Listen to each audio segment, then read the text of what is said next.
Welcome to Trail Talk from UTMB week in Chamonix. I'm Aaron Shimmons. I'm Ricky Wayne. Welcome back to another weekly live. It's a special one, another one that we are in person. Good to see people joining. There's Chris, how's it going? While people are joining the chat, I'll run through what we're doing tonight and also the sponsors, XMiles, Tantrums, GOREWEAR. Links are in the description, in the bio. That's where you get all that shit. What are we talking about tonight? We're talking about our own training. We're talking about UTMB. We're talking about what's been happening in the village of Chamonix. Yes, the big dance about to start this Friday. UTMB week kicked off today. What do we do? Well, first off, we were down at the Satisfy House, the pop-up. We'll come to that. We'll talk about that later on. We're going to talk about, we kick off with training. Yeah. You banked a big week last week. What was the stats? Well, this, I hope, reaffirms that Ricky Wynn is not running UTMB. Ricky Wynn is not running TDS because it's starting in a few minutes. Stop sending him messages. Yeah. Good luck.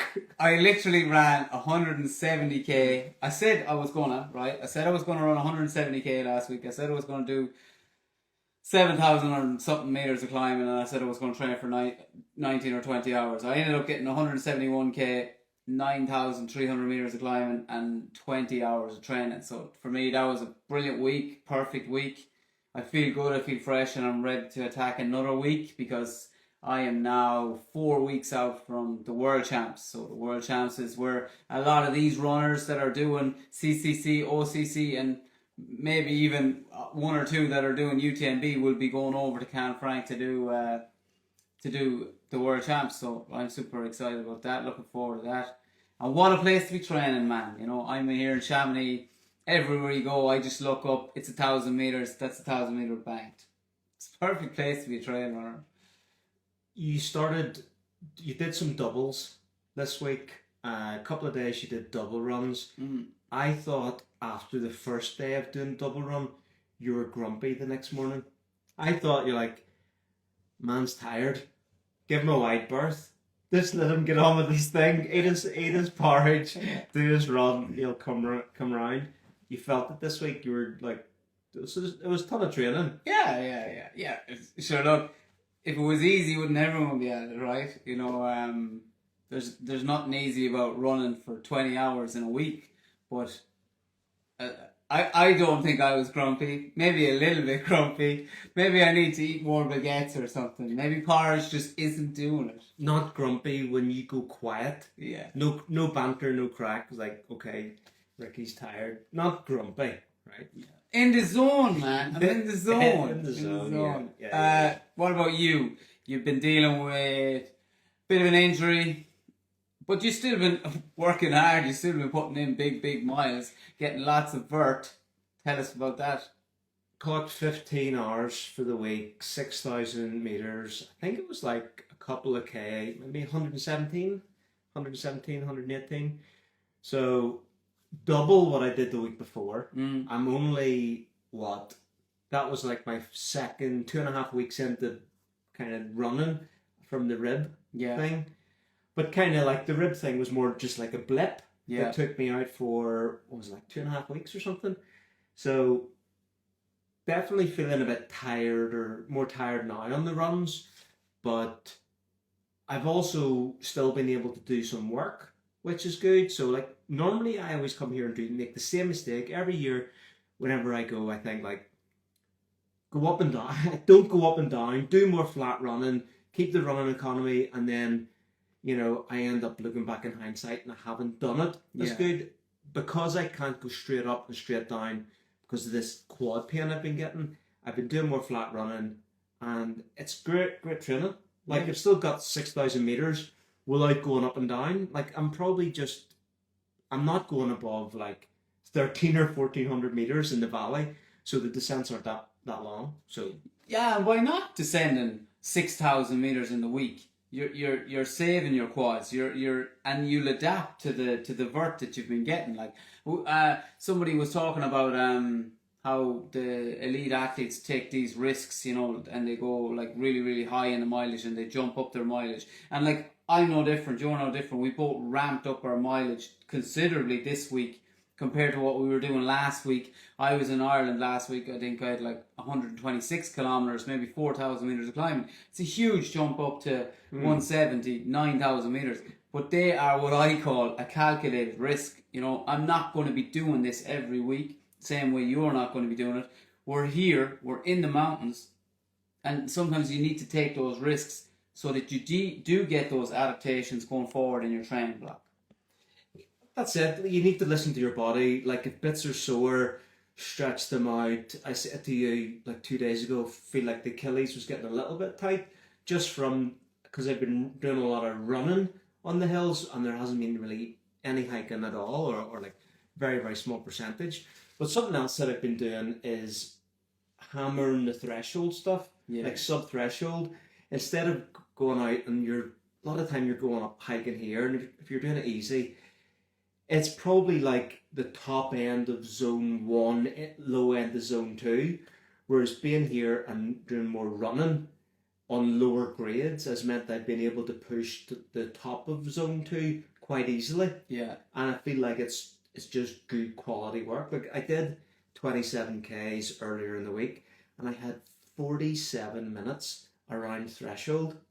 And like, the name of the game is time in the zone. Yeah. So I'm happy with the week.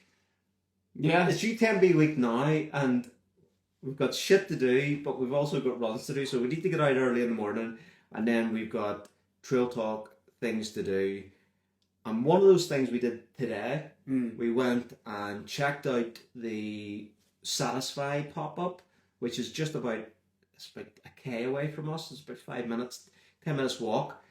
What did you think of that? Yeah, super cool. Like, look, everyone knows we're fans of Satisfy. Everything to do is pretty cool. Aaron's always wearing holes with t-shirts in them.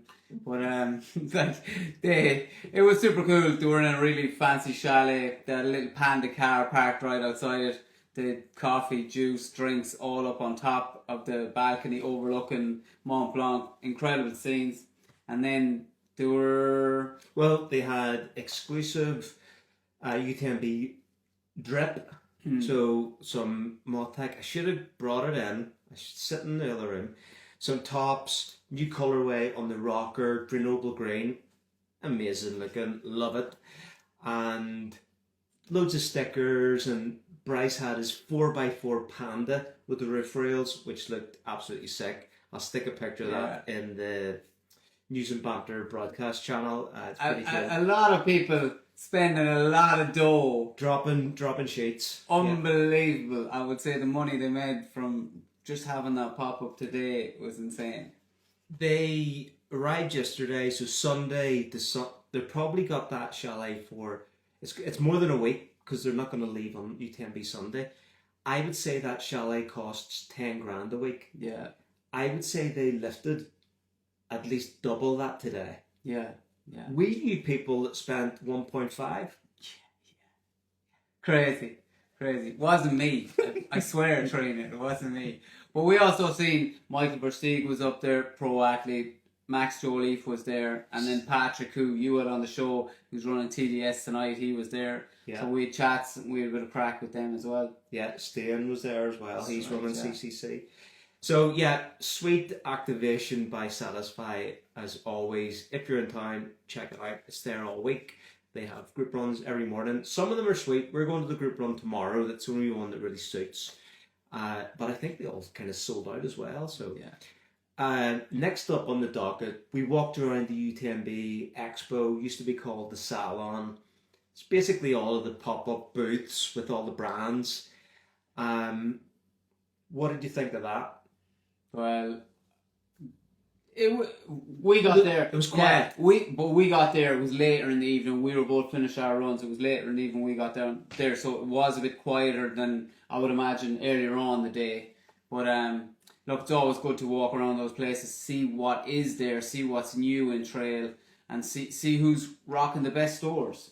Yeah, and what was your favourite booths? Like, give me and what stood out for you? Favourite booth, favourite activation. Obviously, my favourite boot was the Hoka Fuck boot, off. right? And it was cool, right? It was cool. Non-Hoka one. Non-Hoka one.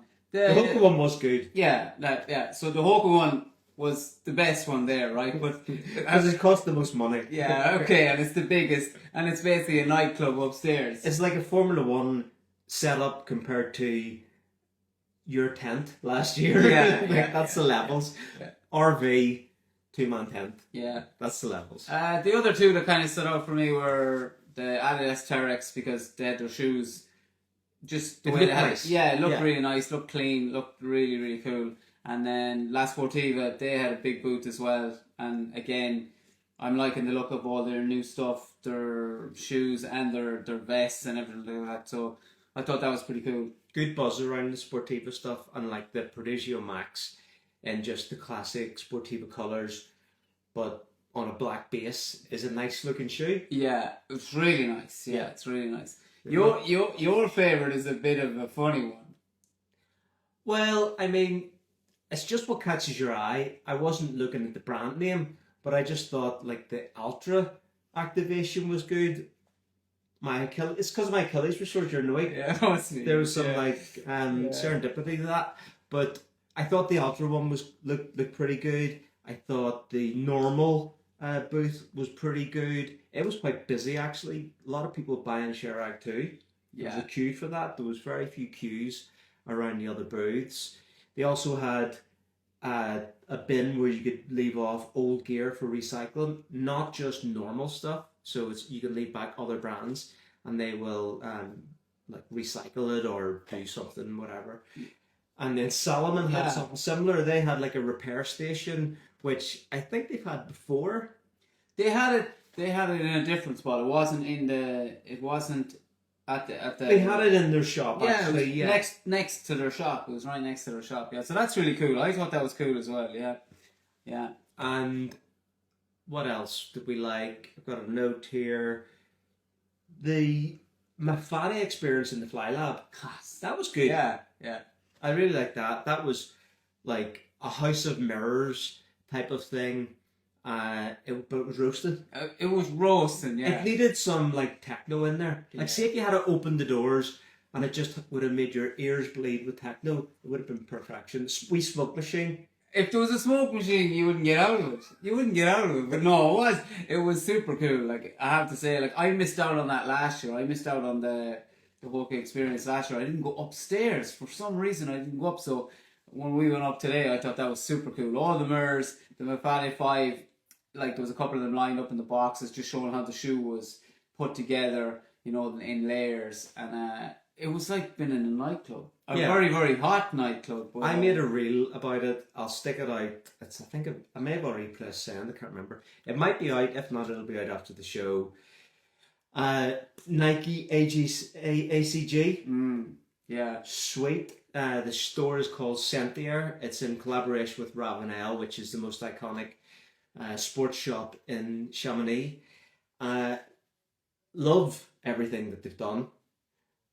Friend of mine met Nike person, heard on the whispers that Nike are dropping serious P's into trail running, and that they want to beat. Yeah, they want to take on Hoka. They want to take on Hoka.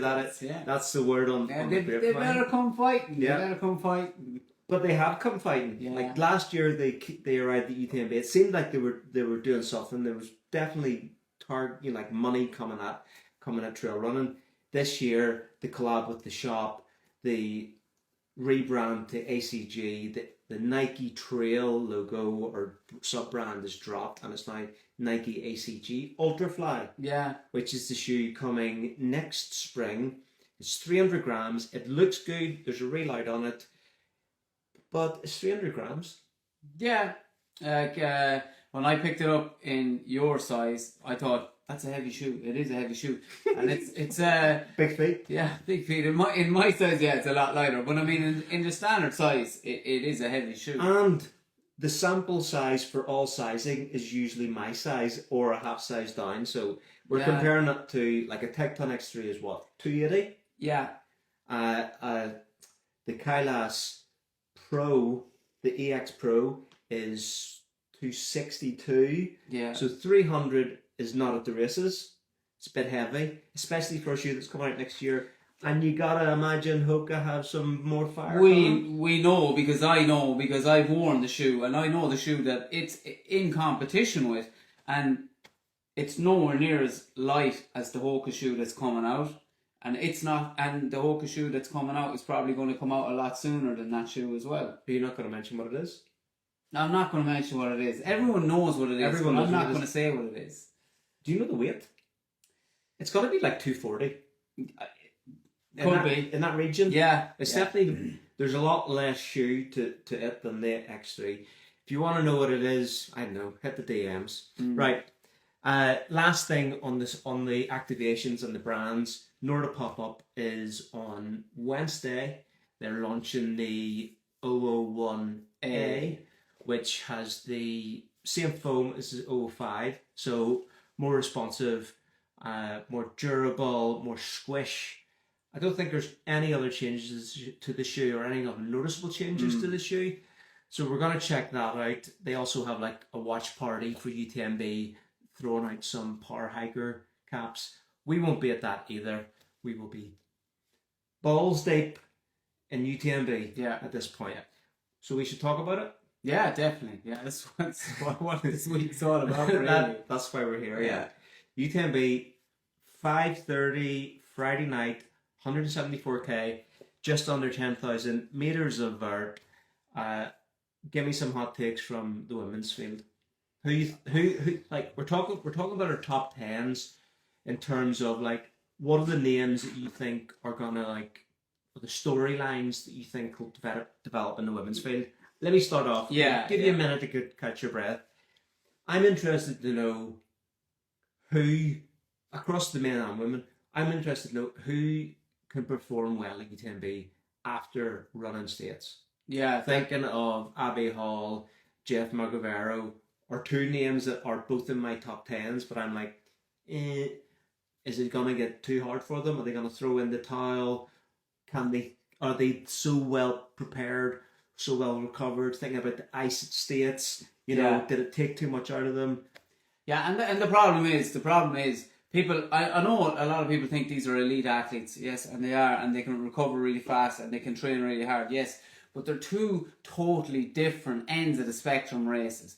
Western States is an all-out fast race. It's a super fast race with 5,500 meters of climbing. I don't even think there is 5,500. It's a little bit less than that.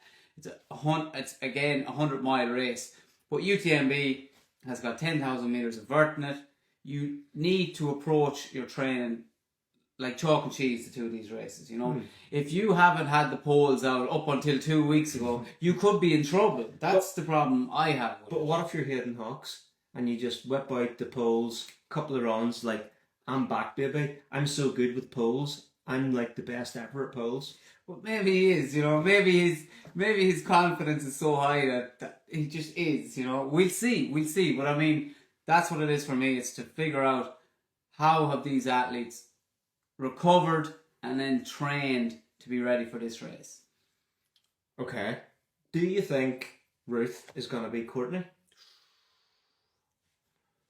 Courtney's coming in shape. Yeah. Right? Here's what I'm thinking. She threw in the towel at Cocodona. We don't know why, but the weather was really shit. UTMB, it does not look like it's going to be good weather. They've adjusted the TDS course tonight because there is like Wednesday night, there's thought that there'll be some thunder and lightning and stuff like that in the mountains. We do know that there's some wet weather coming in, so there's a weather factor potentially at play. We also know that Ruth left a load on the table last year, right? Because she had a super fast finish, and the story was I maybe didn't go hard enough early enough. Yeah. But it was her first 100-miler and her first UTMB. So Ruth knows what to do this time, and that alone is good enough for more of a race. Oh, definitely going to be a race. Okay, my view on Courtney is she didn't have a great race at Cocodona, but she hasn't done a whole pile of racing this year, and seemingly she's done a real specific block of training on her own up for this race. Labrador. Yeah, and like I also think that like she's focused really, really hard on this race, and I think she wants that course record back from Katie Scheid. Like, so Yeah. I think she's going to be going for that course record, and if she's going for that course record, that means Ruthie has to be going for that course record. But it's going to be tight. I think if Ruth has a day, she could well beat Courtney Dauwalter, the Queen. You didn't have conviction in your voice. I don't believe you. Because we're as well get into our picks, right? We're as well get into our picks. You go. I'm not gonna run through the picks at all, but I'm picking Ruth to win today. Yeah. It can change. I can't, like, I'm not signing my life on this. Yeah, it's Monday. It's Monday. I have just the feeling that it could be the time. It might not. Yeah. There's almost like 100. There's like 80 points of a difference in their index scores. Yeah. It's unbelievable. Now, I'm really crap at Fantasy Free Trail. You are. I'm really, really bad at it. And I am actually number one in the Show Talk League. Yeah, so it means more to you. I thought you were going to say my opinion means more than yours. I really thought that's what you were leading up to. I think your thought process is a lot more better than mine, right? But I mean, I'm saying Courtney's going to win, right? And I don't see me changing my mind between now and Friday either. So I think Courtney is a dead cert for me. Yeah. All right.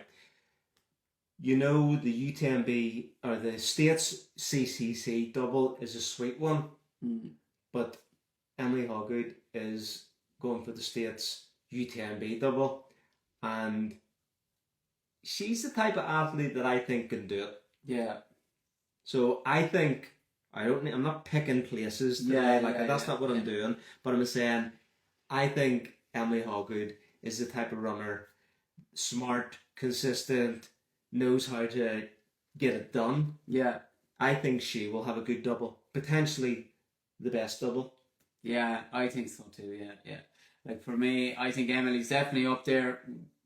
I'm not saying she's gonna like take the W, but I have her coming in third place. That's where I have her. We're not doing picks. I know we're not doing picks, but I'm just telling you because my mind is made up. Like I'm putting Emily Hoggood, my friend, your trail mother, my trail mother, who looked after me in Western States. I am putting Emily in third place, man. That's how confident I feel in her. Also, the reason behind that is I think that Emily faded a little bit in Western States and didn't have the day that she could have had. Why, I'm not 100% sure. I wasn't talking around like that. I just feel that because people, like us included, we thought maybe she could have won that race. Yeah. And like, look, she still had a great race. She still finished 10th. But I just think that her fading a little bit has her more mentally prepared for for UTMB. And I also know, because I ran with Emily in CCC a couple of years ago, she knows how to run this race, and I think that Emily's going to go third. Enough of the picks already. I'll give you someone else that I think who has had a seriously good block, was 10th last year, keeps improving, has been on what I would say a rejuvenation over the past couple of years after already being in a strong position. Yeah. Lucy Bartholomew. 100%. She stacked great weeks in Australia, came out here and went straight into it. Like big back-to-back runs, running with the other Aussie, Michael, is it Dunstan? Yeah. Doing big runs with him, straight into the Salomon training camp, properly tapered as well. She's going to improve in her 10th place. Yeah. By how much? Who knows? Whether, how many other days are people having? Who knows where she could be? But she's definitely going to finish higher up than last year. Yeah, and it'd be great to see it. I think everyone's a fan of Lucy Bartholomew. I have not a big pick, but somebody that I think is going to go really well this year is our very own Emma Stewart, Ireland's Emma Stewart. I think that Emma is somebody who can really tackle this course, and if she has a really good day, she can put herself inside that top 10. I've no doubt about that. And then I also think that if the weather is bad, it'll really play to her strengths as well. Yeah, because she's a strong, durable, being out there in all conditions type of runner. Yeah. Spine, Tour de Jean. Yeah. She DNF'd UTMB last year. Yeah. That's her only appearance at UTMB. Do you remember what happened? I don't. I can't remember. I actually can't remember. No, not 100%. Okay. But I know that she's back with a vengeance this year. She's back to put that wrong right. Anything else in the women's field? No. Because we do have, what did they say? A shit ton of questions. Yeah. We've got a ton of questions that people submitted about a day and a half ago on Instagram, all about UTMB. Some fairly spicy. Yeah. And, you know, we combat spice with spice. So let's get there. But first, let's talk about the men's field. Let me kick it off. John Albon is going to fucking knock it out of the park. Big John, let's go. Is this you no picks, or is this you saying? It's not no picks, but it's like a hot take. A hot take, yeah. Yeah. Interesting to see what John's going to do in this race, yeah. Again, super big fan of John. I like what he does. I love his training philosophies. I love how he sort of breaks down everything in a race and just fine-tunes everything to be really specific with each race that he does. And I see him doing nothing different with this race. So I think John can definitely be up there in the mix. How high up in the mix, I don't know. I don't know, like, do people not see the John Albon that I see that has won and like been the best at every distance he's done? But this is a new distance. Exactly. Yeah. But he's just moving up, and he's moved up for... Yeah, but you can't just get good at the distance just because you move up in the distance. Surely it takes a little bit of like fine tuning, as in you know what I mean. It's like Jim Walmsley won it, but he didn't win it the first year. Like, you know, that's Jim. Yeah. He is the outlier. Yeah. Like, I'm not saying people can come here and win it first time. Yeah. They definitely can. John Albon is like, his head is screwed on. He does everything. He lives in Norway. Shitty weather, cold weather, technical ground. Like, one factor, bad weather is it makes the ground more technical. Yeah. So it suits the more confident, stronger runners, the better descenders. It plays more to those strengths. John is an amazing descender. John is a technical runner, previous Sky Running champion. What do you call those guys that jump over? Obstacle course. Obstacle course, that's the one. Yeah, best in the world at it, yeah. I am saying John Albon is my guy. And I'd love to say, right, and I'd love to agree with you, but I just can't, because I just think that this is a new distance, this is a new race. It's not CCC, you know, it's not like anything he's done before, I don't think. And then it's just the time, it's the amount of time. It's like his strategies are all about fueling and this, that and the other. And I mean, yeah, fueling's great to a certain point. And if you haven't gone beyond that point, how do you know how to fuel that? Like, so it's going to be interesting to see how he goes. But like, look at the rest of the top 10. If you want to just pick based on experience, you're just going to go, Big Frank's going to win. Yeah, but Big Frank is in it. Big Frank is here. Big Frank has had a serious summer of racing. Nolan's 14 yeah. FKT. Yeah, he's back.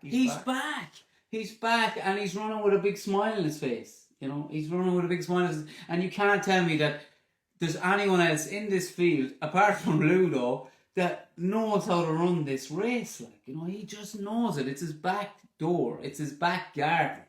He just knows how to run this race. I'll give you the next hot take. Ludo beats Tom Evans. Could happen. Yeah. And that might sound ridiculous. That might sound ridiculous to... Me too. To people that don't know. To the people that don't know. That think that, alright, a trail runner or a runner is based on like speed and power and this and that and the other. But you just said about a big dog coming to Western States or to UTMB and it's all about the experience, and you just pick Frank. You're basing that off experience too, though, because Ludo knows how to run this race and he knows how to pace it, Whereas in the likes of Tom Evans, it might just go off slightly too hard, end up blowing up. Whereas in Ludo, will just be like a little sniper in the grass. Ludo has hard rock in his legs. He was meant to run this with his wife at a leisurely clip, and his wife got injured, so he decided, I'll give it a crack. He's also lining up next month for Diagonal de Fou. Like hard rock, UTMB and Diagonal de Fou in 3 months. And you knowing all this info, you have Ludo finishing ahead of Tom. Man, you don't rate Tom. Tom's very happy to be an amazing father. Yeah. He doesn't need that podium. Yeah. He's like such a strong, comfortable in his own skin human being that, you know, Ludo will just go after it like a dog. Yeah. Absolutely. Ludo's done hard rock, but Ludo's got hard rocks of legs that can go all day. Like, so that is a hot take. You heard that here first. Ludo beats Tom. So this man says. What about Dan Jones? Does he top 10? No, I'm messing. I don't even have Dan in my top 10. I don't even have him in my top 10. I just don't think this is a race that's going to suit his style. So, no. And I also think that Western States and this race too close maybe for Dan. So I have Dan just outside my top 10. Yeah. Interesting. I think Dan can run top 10. What about Jermaine Granger? Jermaine is another very experienced runner in this race, knows how to run this race, and I'll always put Jermaine into the top 10 in UTMB, always will. But I'll tell you, here's Jeff Mogavero. Even though, like Dan, he's done Western States, I just think he's a tank of a man, and I think he's going to be able to run this course well, and I'm sticking him in my top 10. I've got him in mind too. I do think he's a strong runner, but how does the States? Yeah. Like, I think States in your legs probably stops you from competing at the sharp end. Yeah. But he's still in top 10. Still top 10. Yeah, exactly. Honourable mention, Matt Seidel is. I had to scroll way down whenever I was doing my fantasy picks. Matt Seidel, Norda, a young guy, 20-something. He was second at JFK in a pair of 005s, essentially a road race. So he's doing UTMB, getting his experience chips in early. Yeah. So that'll stand him in good stead. He's gonna have an adventure either way and learn a load of stuff. And the dude's a great runner, and he runs with kind of joy. Yeah. He's a happy guy, and that makes a mad difference.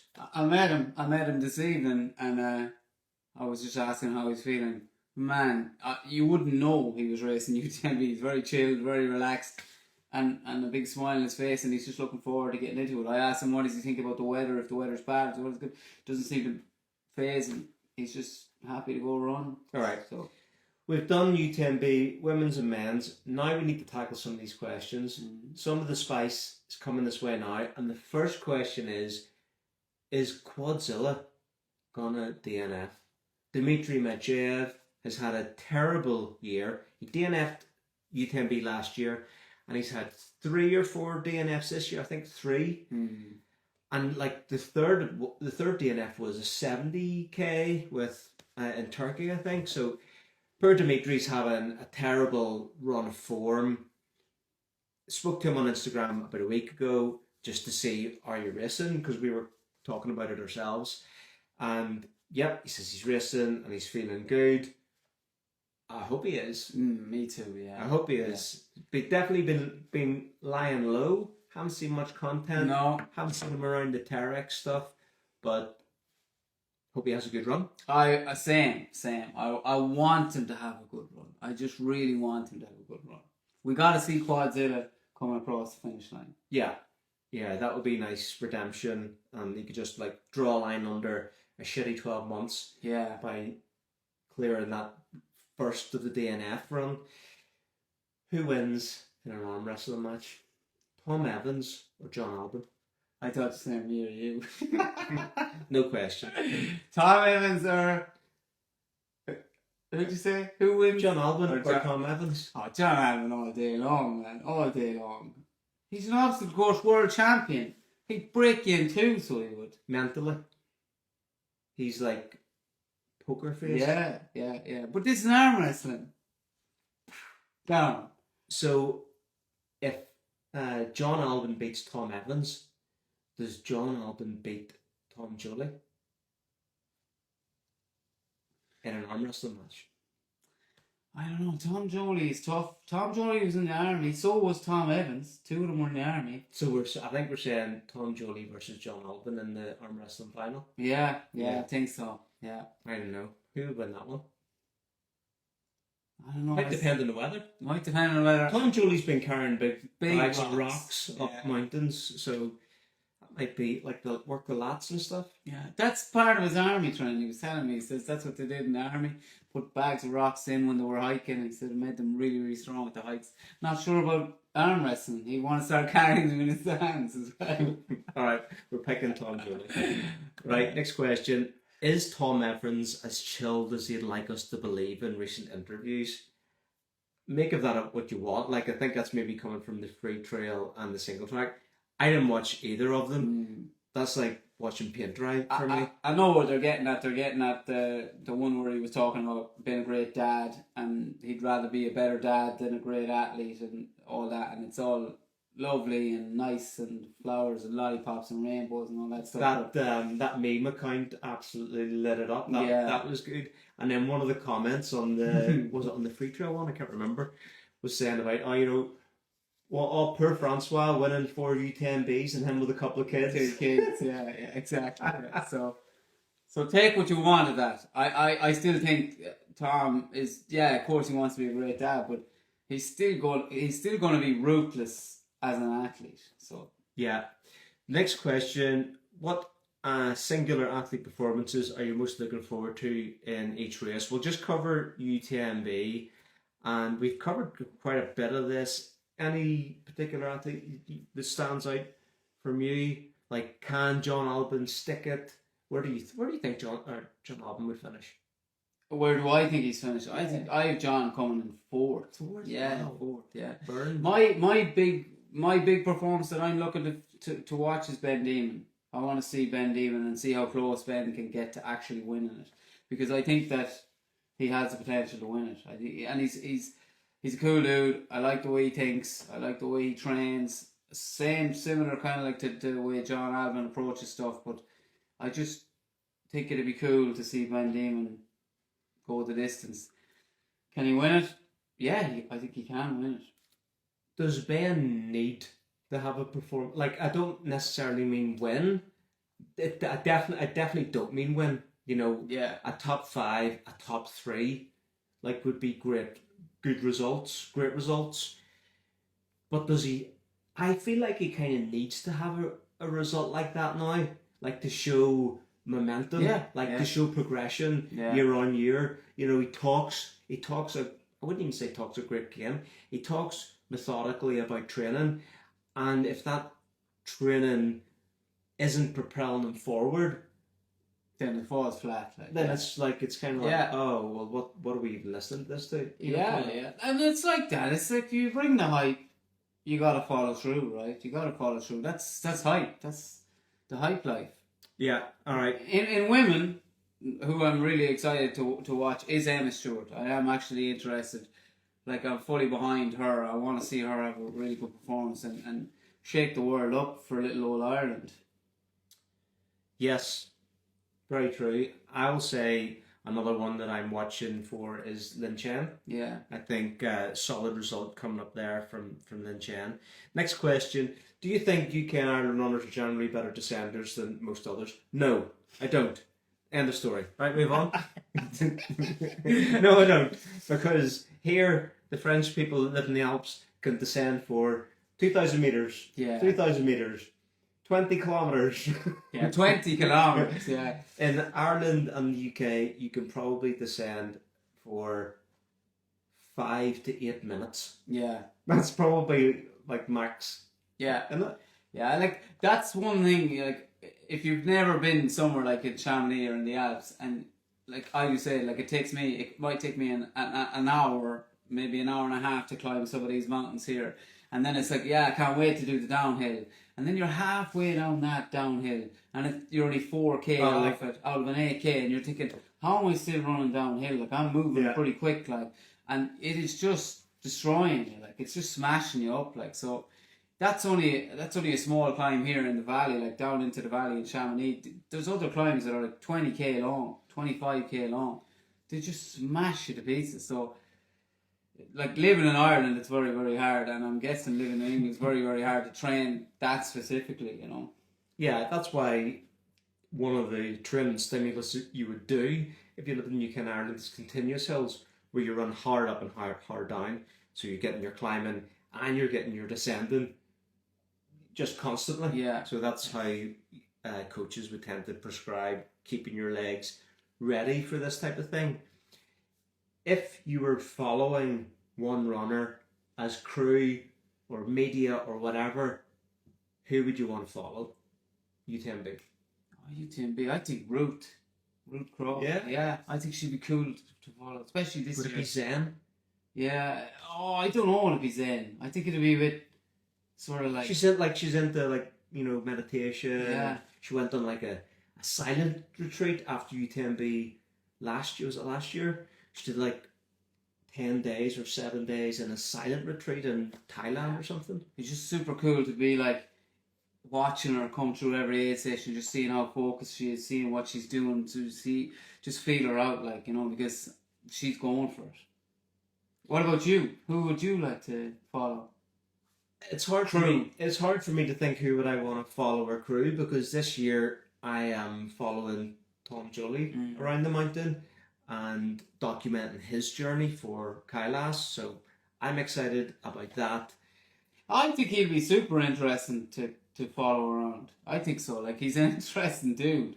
You know, if nothing else was to be said about him, he is a character, like, and he does go like all in. He does go all in, like, so I'm excited. He's had a great year, a great training camp.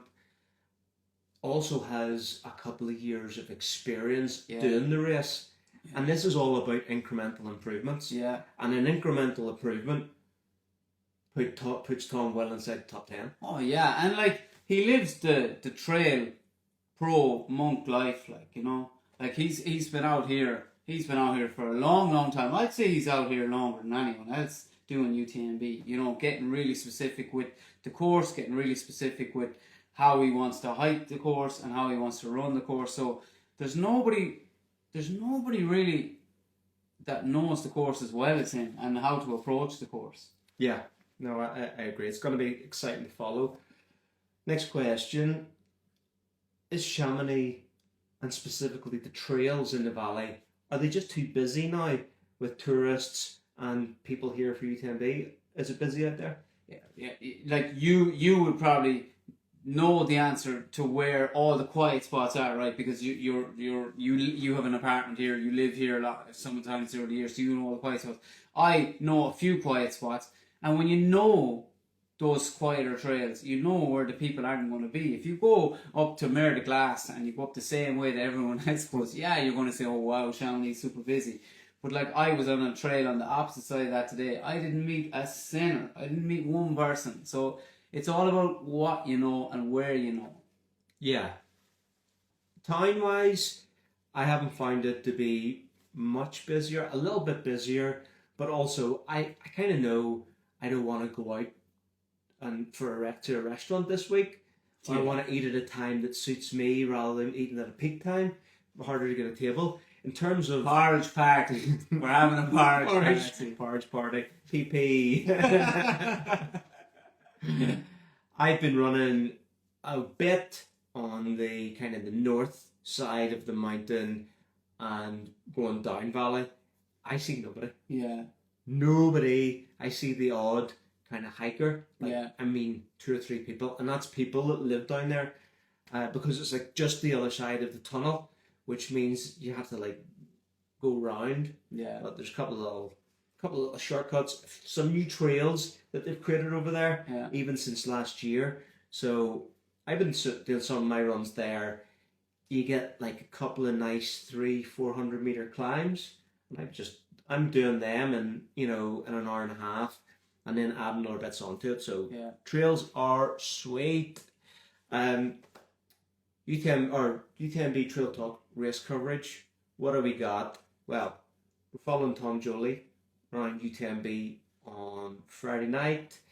Gonna be at Le Contamine, gonna be at Cormier, gonna be producing content through the race and through a few key moments that will become obvious. We got some content coming out from the expo, from the Satisfy pop-up, from the Hoka Fly Lab, and some other things, some shoe stuff. Yeah.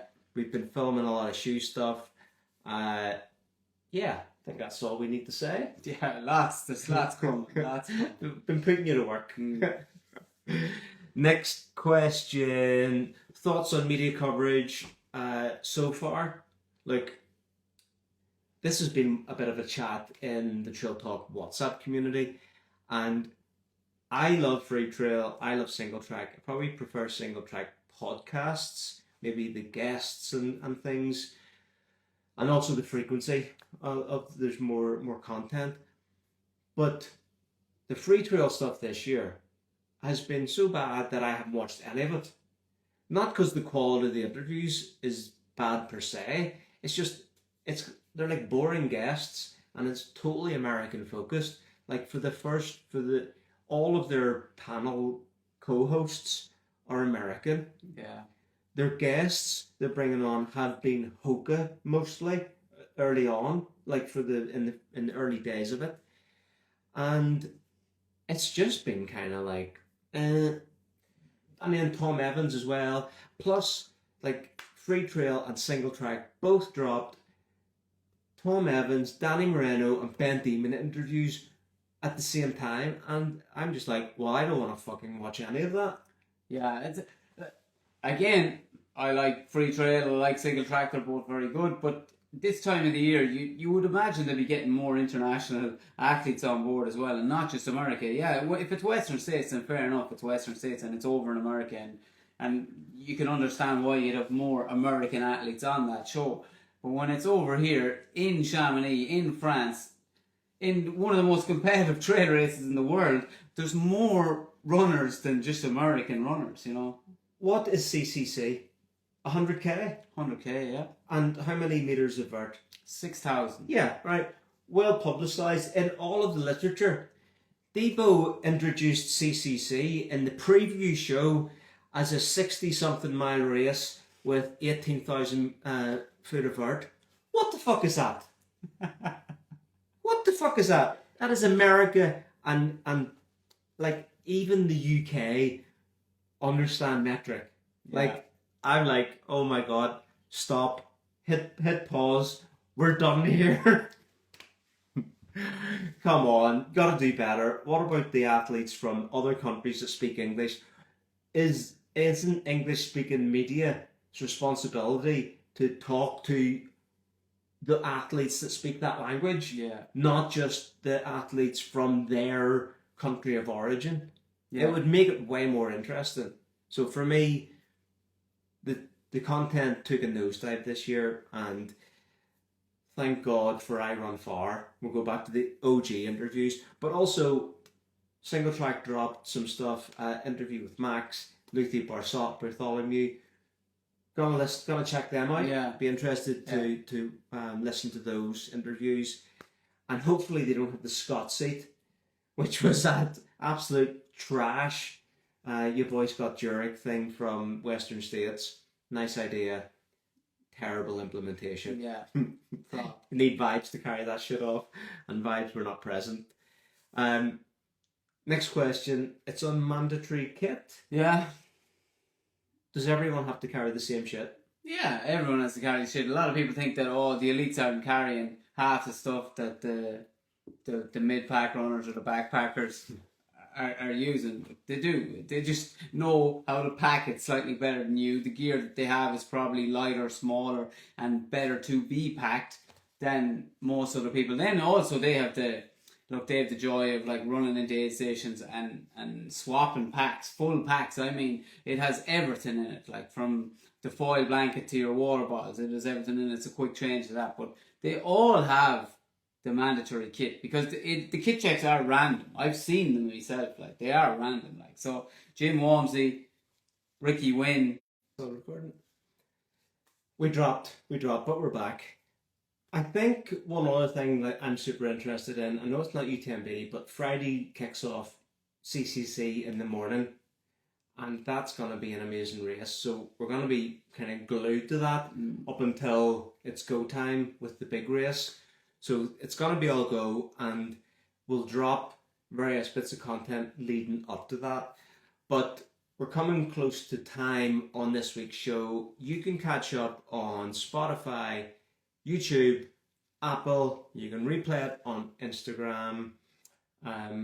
Like and share and buy some merch and do whatever the hell you want and enjoy your runs. And enjoy UTMB week. Yeah. And good luck to Sam K in the Trail Talk WhatsApp community. 2 hours ago, he started the Swiss Peak 700. 700. No problem to Sam. Yeah. The guy has done, I don't know, like 300 or 400 milers.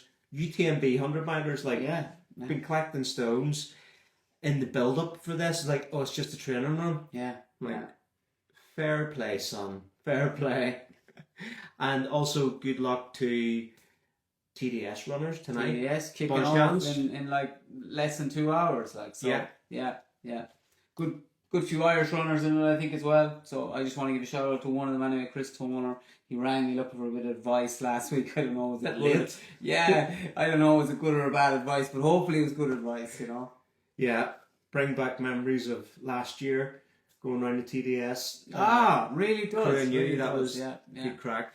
We had a good conversation with Patrick Stangby, previous guest on the pod, because he was actually in your vicinity of TDS last year. Like, you were really close together.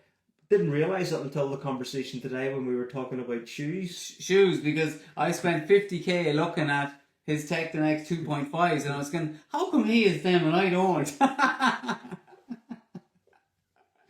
And now you met that guy in person. So when he turned around, I recognised him. That's good crack. Also, we've got loads of Trail Talk community members in OCC, CCC, UTMB.